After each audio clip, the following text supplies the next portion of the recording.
नमस्कार मित्रों, आपका स्वागत है हमारे चैनल जिज्ञासा पर। दोस्तों, हम आपको आज बताने वाले हैं, आप जो कीबोर्ड देखते हैं ना अपने मोबाइल में या फिर अपने कीबोर्ड पर जो आप देखते हैं कि किस तरीके से अंग्रेजी के अक्षरों को समायोजित किया जाता है, तो उसमें एक बहुत ही मशहूर कीबोर्ड है, वो है क्वार्टी कीबोर्ड। अब तो पता नहीं कितने तरह के मैंने देखे इंटरनेट पे, कितने तरह के लेआउट आ गए कीबोर्ड के, कितने तरह के विन्यास आ गए उनके, लेकिन जो है QWERTY, इसे क्वार्टी कहते हैं क्योंकि इसके ऊपर की पहली लाइन में ये अक्षर होते हैं और बाकी कई सारे होते हैं। आज का सवाल ये है कि टाइपराइटर में ऐसे क्यों समायोजित किया गया, अक्षरों को सीधे सीधे ABCD में लिख सकते थे। दोस्तों, टाइपराइटर के बारे में आगे कुछ बताने से पहले हम एक बड़ी मजेदार चीज़ से शुरुआत करते हैं। टाइपराइटर का जो व्यवस्थित होते हैं शब्दों के क्रम जो होते हैं, कुछ उसमें होता है ना, बाएं हाथ से टाइप करने हैं, कुछ दाएं हाथ से टाइप करने हैं। तो दोस्तों, मैं आपको बताऊं कि जो आप बाएं हाथ से टाइप कर सकते हैं शब्द, और जो आप दाएं हाथ से, दाएं हाथ थोड़ा मोटा बन गया, कोई बात नहीं, जो आप बाएं हाथ से टाइप कर सकते हैं केवल बाएं हाथ से, और जो आप दाएं हाथ से टाइप कर सकते हैं, दाएं हाथ से आप सैकड़ों शब्द टाइप कर सकते हैं, सैकड़ों। लेकिन बाएं हाथ से आप हजारों शब्द टाइप कर सकते हैं।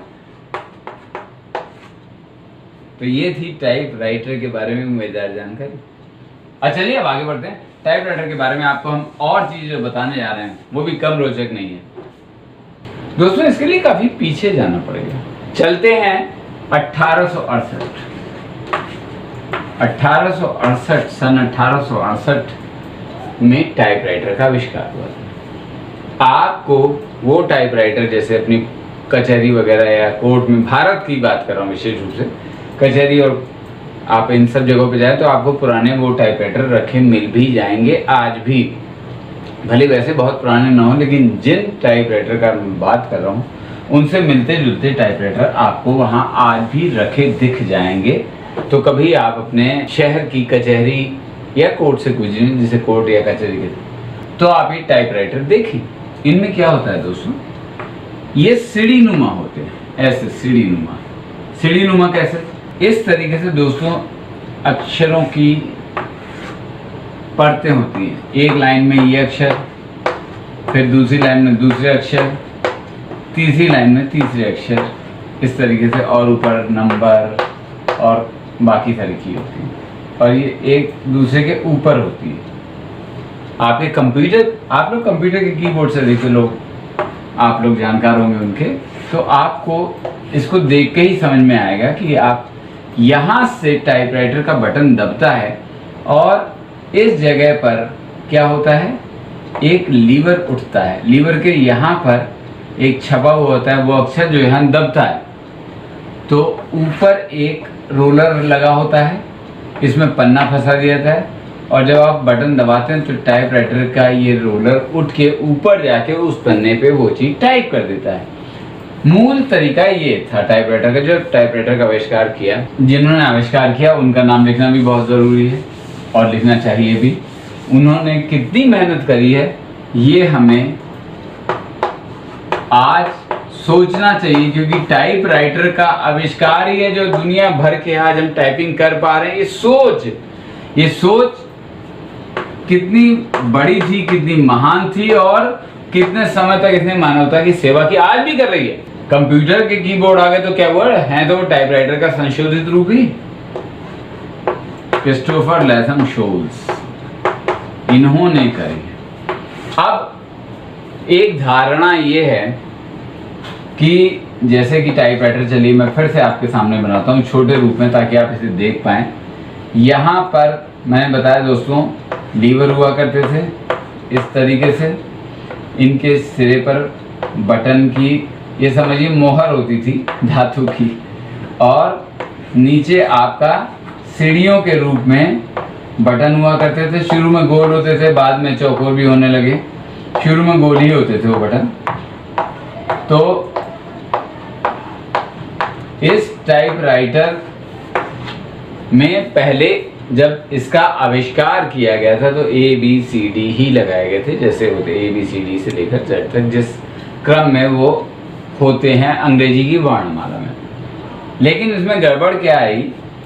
इसमें गड़बड़ ये आई, जो अक्षर अधिकतर इस्तेमाल होते हैं जैसे T और H अक्सर साथ साथ इस्तेमाल होते हैं, लगातार इस्तेमाल होते हैं, और S और T ये भी साथ साथ इस्तेमाल होते हैं। तो ST तो बिल्कुल पास हो गया क्योंकि वो तो वर्णमाला में क्रम में इससे भी लगे रहते हैं। और ABCD ऐसे करके अगर लगाएं आप लाइनें तो आप देखेंगे कि H और T भी ऊपर नीचे पास आएंगे।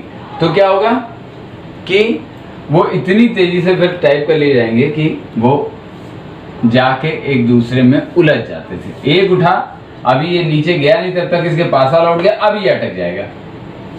ये गड़बड़ होती थी और ये गड़बड़ मैंने तो इस तरह की टाइपिंग सीखी है इस तरह की मशीनों से। तो होता है कि मनुष्य तो मनुष्य, वो सब कुछ सीख जाता है।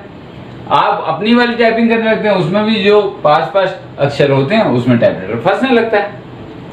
लेकिन बहुत हद तक सुधार किया उन्होंने, उनके अक्षरों को अलग अलग लगाया, और ऐसा नहीं कि ऐसे ही यूं ही लगा दिया, उन्होंने थोड़ा सा ध्यान भी रखा। ये बहुत आंशिक सच है कि उन्होंने उन अक्षरों को जब लगाया तो बिल्कुल बेतरतीब लगाया। उन्होंने 5 साल तक, विलियम बेथल शोज जी ने 5 वर्ष तक इस बात पे काम किया, 5 वर्ष तक इस बात पे काम किया कि इसके अक्षरों को कहाँ सबसे बेहतर तरीके से लगेंगे कि इसकी टाइपिंग का आप पूरा आनंद ले सकें।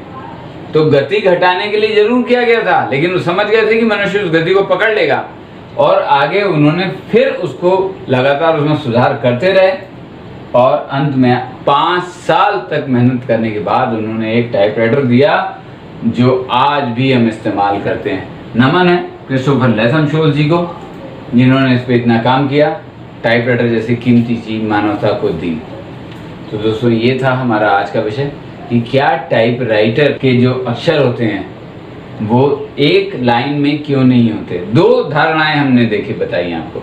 एक लाइन में क्यों नहीं होते, एक धारणा यह है कि लाइन से बदल के इसलिए लगाया गया है कि वो आपकी पहुंच में न रहे और आप उन्हें टाइप करते हुए आपकी गति धीमी हो जाए। ये आंशिक सच है, ये भी हमने बताया। पर ये पूरा सच है कि जिज्ञासा हमारा चैनल ये आपको बताता रहेगा ऐसे ही तथ्य। आप देखते रहिए हमारे चैनल को, पसंद आए तो इसे सब्सक्राइब अवश्य करिए। कोई बात कहनी है तो कमेंट में कहिए। हम फिर मिलेंगे दोस्तों, नमस्कार।